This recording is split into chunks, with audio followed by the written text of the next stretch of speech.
name is Jeremy Vinson, and I am currently at Thomas University, and this is my final project for my technology class. I am currently a teacher at Northside High School. That's in Houston County, Warner Robins, Georgia. And I teach a class called Math and Finance that really tries to teach students about the real world and managing their finances in the real world. And one of the units is on investments in the stock market. And so I decided to try and integrate as much technology as possible into this unit so that the kids could really benefit.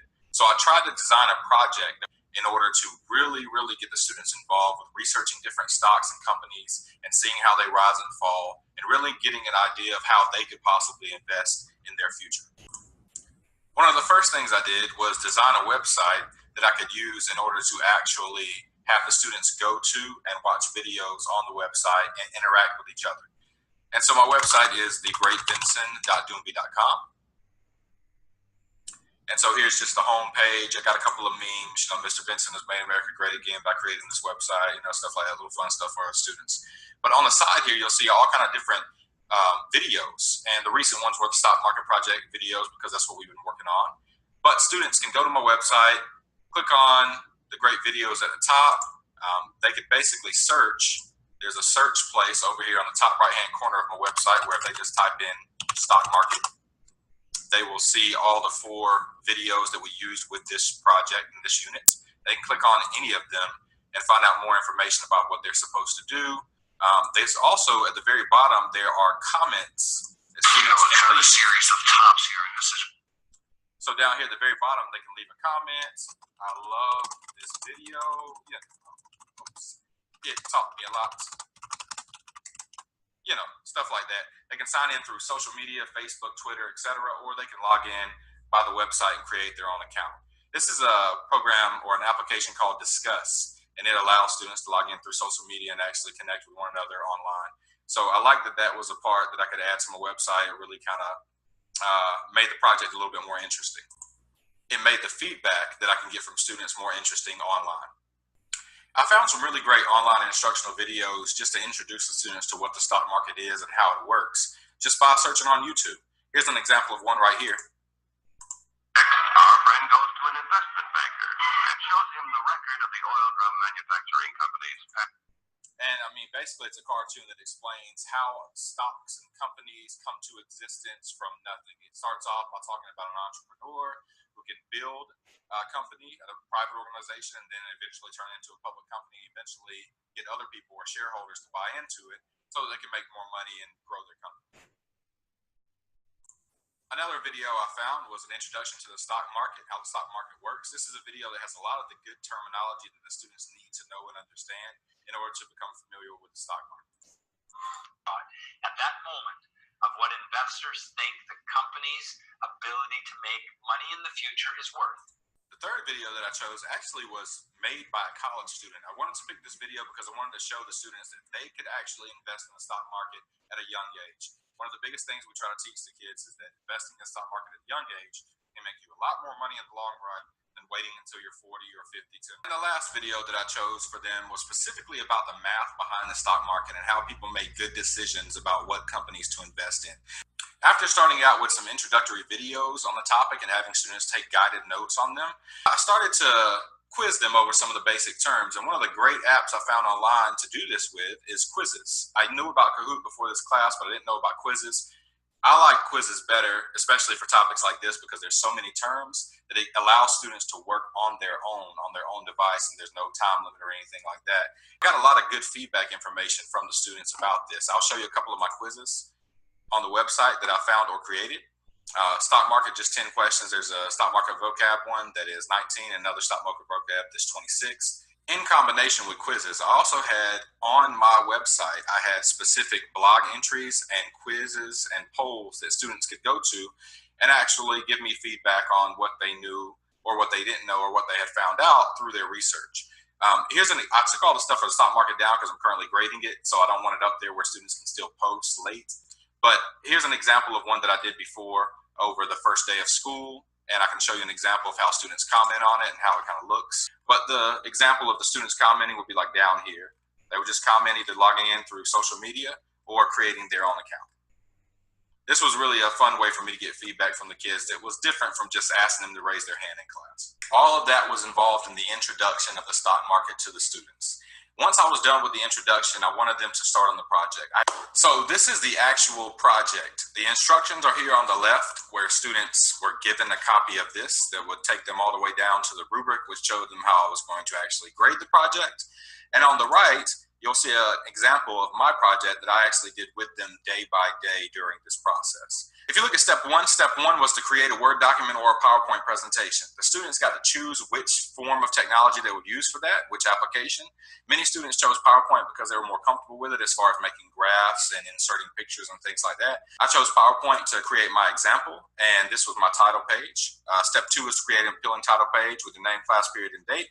Step three was the title of this section, the beginning stock prices, and they had to pick 10 different companies that they were allowed to research as long as the companies were on the New York Stock Exchange. So I picked my companies and I researched the stock prices at certain dates and times, and I'll show you what technology we actually use to do this with. It's Google Stocks. The technology I chose to use to help students out with step three was Google Stocks. Basically, with Google Stocks, all you do is type in the name of a company that you know of and the word stocks, and it will give you a live, up-to-date feed on, you can see different things. You can see a day, you can see a week, you can see a month, you can show a 3-month span of how the company is doing, a year span, 5-year, and even a maximum that shows from the beginning of when Google has the data all the way until now, present day. And I wanted students to see all of this, and I wanted them to see it in real time. And this Google Stocks program really brought the stock market to life for my students. So after researching the beginning stock prices for their companies, they went on to step four. Step four is 10 separate sections, and each one represents a company. I had the students research the company, the founder, the CEO currently, how the company has done financially in the past, and how it's doing now. And I got them to research 5 facts about the company and make sure that they created slides that represented that well.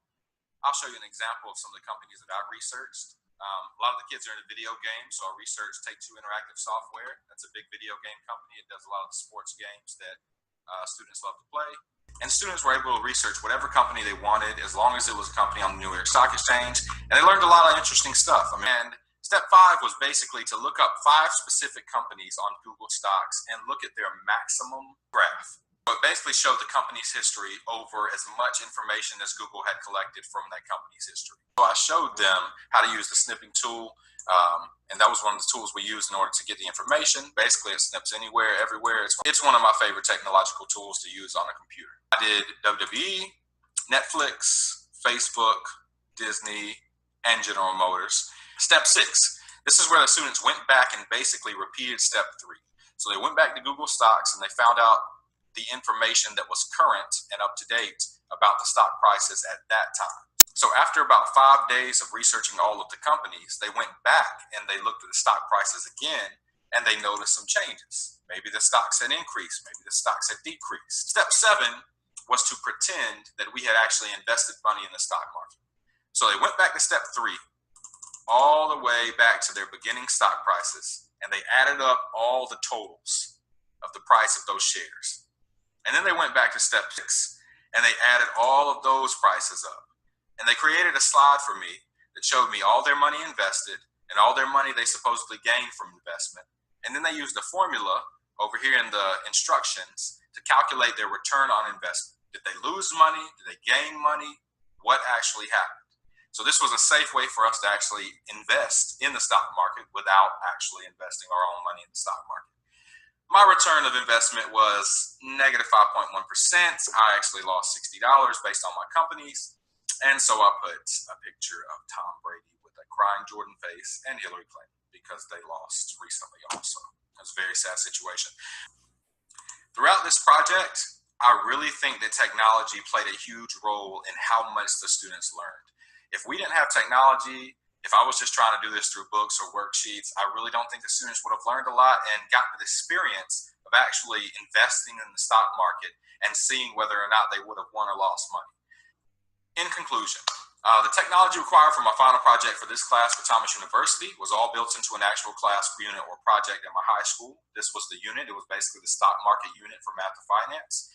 All the technology included was a website where students had blog posts that they had to respond to, polls and quizzes they had to answer, and I was looking at for formative assessment purposes, and discussion pieces where they actually got on through social media and actually commented. Online instructional videos that you saw on the website and on YouTube, quizzes, games for the class that I prefer over Kahoot now that I've learned more about it and actually invested some time making some games on there. Google Stocks, which is a great program for anyone trying to teach students financial information, because it gives you up-to-date, real-life stock market information. Laptops, tablets, and computer labs, I've been through all of them. The Microsoft Word, the snipping tool, and Microsoft PowerPoint were the programs that were on the computers that we were actually using in order to do this project. Again, I think technology is going to be the way of the future in the classroom. I think that the more that we include technology, the better engaged a lot of our students become. And I think that they learned a lot through the use of technology in this project. My name is Jeremy Vinson. Thank you for looking at my project, and I hope that you have seen a lot of technology put to use that really benefited the students in my classroom.